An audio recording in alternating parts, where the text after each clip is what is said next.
बीकानेर से सीधे नेपाल के प्रधानमंत्री की कमान। बालेन शाह की है। बालेन्द्र शाह, पॉपुलरली नोन एज बालेन शाह। अब 100 रुपये का सामान लाने कौन जाएगा, तब किराया भाड़ा 100 रुपये को मात्र ले जाना पड़ेगा, उससे ज़्यादा नहीं ले जाना। ठग र चोर हो, सही भन्नुभयो तपाईँले। हामी ठग र चोर नै हो। हाम्रो डिएनएमा ठगी र चोरी छ। नेपालको कुल जनसङ्ख्याको 21% जनसङ्ख्या यही इन्डिया नेपाल बोर्डर आसपास बसिबास गरी आइरहेका छन्। नेपालको करिब 61 लाख जनसङ्ख्या यो एरियामा बस्छन् र त्यो जनसङ्ख्या भएको क्षेत्रलाई तपाईँले ठग र चोर भन्दै हुनुहुन्छ। ठग र चोर भन्दै तपाईँको पुलिस प्रशासन लगाएर उहाँहरूको सामान लछार पछार गरेर खोज्दै हुनुहुन्छ, भन्सार गराउने कुरा गर्दै हुनुहुन्छ। तपाईँ त बढी आएर कुरा गर्नुहुन्थ्यो, हामी चुपचाप आएर तपाईँको कानमा सुटुक्क भन्छौँ तपाईँहरूको समस्या के छ र त्यो समस्याको समाधान गर्छौँ। आज सोध्नुभयो 61 लाख जनसङ्ख्यालाई तपाईँहरूले कसरी काम गर्ने, के यो डिसिजनले तपाईँहरूको जीविकामा के प्रभाव पर्छ, के तपाईँहरूले उहाँहरूलाई सम्झाउनु भयो कि हामीले यो डिसिजन लिँदाखेरि तपाईँले यो फाइदा हुन्छ भनेर तपाईँले एकचोटि पनि कुरा गर्नु भएन। त्यसको म विरोध गर्छु। नमस्ते, म प्रदीप यादव इनसाइड सच्चाइमा हजुर सबैलाई स्वागत गर्छु। आज हामी कुरा गर्नेछौँ इन्डिया नेपाल बोर्डरमा जुन हाम्रो सरकारले डिसिजन लिनुभएको छ, सरकार बालेन सरकारद्वारा जुन डिसिजन लिएको छ इन्डिया नेपाल बोर्डरमा जुन 100 रुपियाँको भन्सार गराउने, त्यसको बारेमा छानबिन गर्छौँ, कुरा गर्नेछौँ के समस्या छ, यो डिसिजन लागू गर्दाखेरि के समस्या हुन्छ त्यहाँका जनताहरूलाई, के जनताहरूको मर्म यो सरकारले बुझ्छ। सरकारले 100 रुपियाँभन्दा बढीको सामान ल्याउँदाखेरि भन्सार तिर्नुपर्ने या कडाई गर्नुपर्ने नियम ल्याएको छ। तर सोच्नुहोस् त, 20 रुपियाँ बचाउने चक्करमा 10-20 रुपियाँ सस्तो पाउँछ भन्ने चक्करमा हामी तराईका जनताहरू इन्डिया गएर केही सामानहरू किनेर ल्याउँछौँ। के हामी ठग हो, के हामी तस्कर हो? तथ्याङ्क हेर्ने हो भने नेपालको हरेक 5 जना जनसङ्ख्यामध्ये 1 जना यही तराई क्षेत्रमा बसोबास गर्छन्। यही तराई क्षेत्र इन्डिया नेपाल बोर्डर आसपास उहाँहरू काम गर्नुहुन्छ र उहाँहरू काम गरिसकेपछि 10-20 रुपियाँ अलि सस्तो पाइने चक्करमा इन्डिया बोर्डर पारी जान्छन् र त्यहाँबाट सामान किनेर ल्याउँछन्।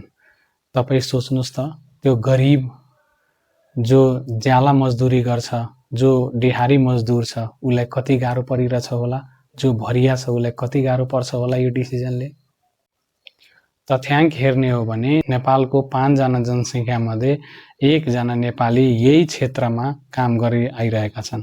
यही क्षेत्रमा बसोबास गरेर ज्याला मजदुरी गरेर दिहाडी मजदुर बनेर 2-4 रुपियाँ कमाउँछन् र त्यही 2-4 रुपियाँमा आधी रुपियाँ 1 रुपियाँ बचाउने चक्करमा इन्डिया गएर साँझको खाना खान्छु भन्ने, आफ्नो परिवारलाई खुवाउँछु भन्ने आशमा त्यहाँबाट सामान किनेर ल्याउँछ। के तपाईँहरूले यो डिसिजन लगाउनुभन्दा पहिला सोच्नुभयो जनतालाई कति गाह्रो पर्छ यो डिसिजनले गर्दाखेरि? उहाँहरू कहाँबाट खानुहुन्छ, उहाँहरूको जीविका कसरी चल्छ, उहाँहरूको बालबच्चालाई कसरी उहाँले पालन पोषण गर्नुहुन्छ, त्यो सोच्नुपर्छ तपाईँले। यति जनमत दिएको छ नेपाली जनताले, त्यसको दुरुपयोग चाहिँ नगर्नुहोस्। सबैजनालाई लिएर हिँड्नुहोस्, समान व्यवहार गर्नुहोस्। डिसिजन गर्दाखेरि जहिले पनि 2-4 वटा चिज हेरेर, अवलोकन गरेर, इतिहास पढेर, जियो पोलिटिक्स पढेर, हरेक चिजको आकलन गरेर त्यहाँ बसोबास गरिरहेका जनसङ्ख्यामध्ये गरिब कति छन्, धनी कति छन्, ती सबैको आकलन गरेर मात्रै डिसिजन लिनुहोस्। हतार किन छ तपाईँलाई? 5 वर्ष दिएको छ हामीले तपाईँहरूलाई टाइम। 5 वर्षमा देशको कायापलट गर्न सक्नुहुन्छ। तर यो तरिकाले कायापलट गर्नुभयो भने कदापि हामीले स्वीकार गर्ने छैनौँ। के सरकारले त्यो ठुलो तस्कर र भन्सार छली गर्ने मान्छेलाई समातिरहेको छ? के उहाँहरूले अङ्कुश लगाउन सक्नुभएको छ? 21% जनसङ्ख्यालाई अङ्कुश लगाउनु, जुन गरिबी रेखा मुनि बस्छन् उहाँहरूमा चाहिँ तपाईँहरूले अङ्कुश लगाउने र ठुला व्यापारी, ठुला कर छली गर्ने व्यापारीहरूलाई तपाईँहरूले केही पनि नगर्ने? यो भिडियो केवल तथ्याङ्क होइन, 61 लाख गरिब परिवारको आवाज हो। गरिबको झोलाको 1 किलो चिनीमा आफ्नो शक्ति नदेखाउनुहोस्। हो स्वर्णिम सर, तपाईँले सही कुरा गर्नुभयो। त हाम्रो देशको आर्थिक स्थिति खराब भयो भने कुनै पनि देशले हामीलाई सहयोग गर्दैन। हाम्रो स्वास्थ्यमा, हाम्रो शिक्षामा कुनै पनि देश आएर सहयोग गर्दैन। जसले पनि सहयोग गर्छ ब्याज लिएर सहयोग गर्छ। तपाईँले सही कुरा गर्नुभयो। हामीले आफ्नो बजार बचाउनु पर्छ, हामीले आफ्नो अर्थतन्त्रलाई मजबुत पार्नुपर्छ। तर त्यसको लागि केही त हामीले प्री प्लानिङ त गर्नुपर्छ। तपाईँ त वर्ल्ड ब्याङ्कमा काम गरेको मान्छे, तपाईँ त अमेरिका, युरोप, श्रीलङ्का जस्तो देशहरूले तपाईँलाई बोलाएर तपाईँको विश्लेषण लिन्छन्, तपाईँसँग राय विचार गर्छन्। तर तपाईँले नेपाली जनताको बारेमा, यो 61 लाख तपाईँको तराईमा बस्ने जनसङ्ख्याको बारेमा तपाईँले विश्लेषण गर्नु भएन। त्यहाँका गरिब जनताहरू कति छन् त्यसको बारेमा तपाईँलाई थाहा छैन। एक छाक टार्न गाह्रो छ मान्छेलाई। 2 रुपियाँ बचाउनको लागि अन्त पारी गएर किनेर आउँछन्। आफ्नो 3 टाइमको खाना पनि उहाँहरू खानुहुन्न, उहाँहरूले पैसा बचाउनुहुन्छ। तपाईँ त अमेरिका बसेर टन्न पैसा कमाएर आउनुभयो ल। तपाईँको पार्टीको हरेक मेम्बरको अहिले तथ्याङ्क सार्वजनिक गर्नुभयो। सबैको ब्याङ्क ब्यालेन्समा पैसाभन्दा तपाईँको सुन र चाँदी नै बढी छन्।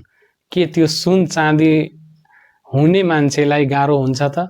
तपाईँहरूलाई र तपाईँको मेम्बरहरूलाई, मिनिस्टरहरूलाई 200% पनि कर लगाएर या 200-400% पनि महँगो दिँदाखेरि तपाईँहरूलाई सजिलो लाग्छ, किनभने तपाईँको पकेटमा पैसा छ, तपाईँको पकेटको गर्मी छ। तर त्यही तराईका जनसङ्ख्या जुन त्यहाँ बोर्डरमा बसिरहेर आफ्नो गुजारा चलाइरहेछन्, 2 रुपियाँ 3 रुपियाँ बचाइरहेछन्, उनीहरूले त यो गर्न सक्दैन। पहिले यो डिसिजन लिनुभन्दा पहिला त्यहाँ फ्याक्ट्री खोल्नुहोस्, पहिले यो डिसिजन लिनुभन्दा पहिला उहाँहरूलाई रोजगारी दिनुहोस्, उहाँलाई शिक्षा र स्वास्थ्यको अनुभूति गराउनुहोस्, फ्री शिक्षा र फ्री एजुकेसनको कुरा गर्नुहोस्। जब त्यो इम्प्लिमेन्ट भइहाल्छ त्यसपछि तपाईँ आफ्नो जनतालाई आँखा जुझाएर भन्नुहोस् कि अब तपाईँहरू बोर्डर पारी नजानुहोस्, सबै सुख सुविधा यो नेपाल सरकारले दिएछ भने तपाईँहरूले जे पनि सामान किन्नुहुन्छ made in Nepal yeah make in Nepal मात्रै किन्नुहोस्। त्यो बेला चाहिँ यो लागू हुन्छ। जब पैसा हुन्छ नि टन्नै, 100 रुपियाँ छ भने म 50 रुपियाँ खर्च गर्न मलाई गाह्रो छैन, तर मसँग 50 रुपियाँ छ र मेरो खर्च 100 रुपियाँ छ भने म त्यो पारी जान्छु, म त्यो पारीबाट सामान लिएर आउँछु। तपाईँ कति रोक्न महलमा बसेर मिनरल वाटर पिएर 3 टाइम मिठो मिठो खानेकुरा खाएर गरिबहरूको बारेमा कुरा गर्नु हुँदैन। गरिबहरूको बारेमा कुरा गर्नुभन्दा पहिला गरिब बन्नुपर्छ, गरिब जनता सामु जानुपर्छ, अनि मात्रै गरिबको पीडा र दुःख तपाईँले बुझ्न सक्नुहुन्छ। म फेरि पनि भन्न चाहन्छु, सरकारले यो जुन डिसिजन लिएको छ त्यो डिसिजनमा केही न केही चेन्जेस गरेर, केही न केही तपाईँको नयाँ रुल्स एन्ड रेगुलेसन ल्याएर यो डिसिजनलाई अहिले चाहिँ पेन्डिङ राखेर केही समयपछि तपाईँ जनता सामु जानुहोस्, फेरि उहाँहरूसँग बाचा गर्नुहोस्, कल कारखाना खोल्नुहोस्, शिक्षा र स्वास्थ्यमा विकास गर्नुहोस्, अनि जनतालाई भन्नुहोस् आफ्नो देशको सामान युज गर्नको लागि, आफ्नो देशको विकास हुन्छ भनेर उहाँहरूलाई सम्झाउनुहोस्। त्यो बेला चाहिँ हामी पनि साथ दिनेछौँ, हजुरहरूको सम्मान गर्नेछौँ। जय नेपाल, जय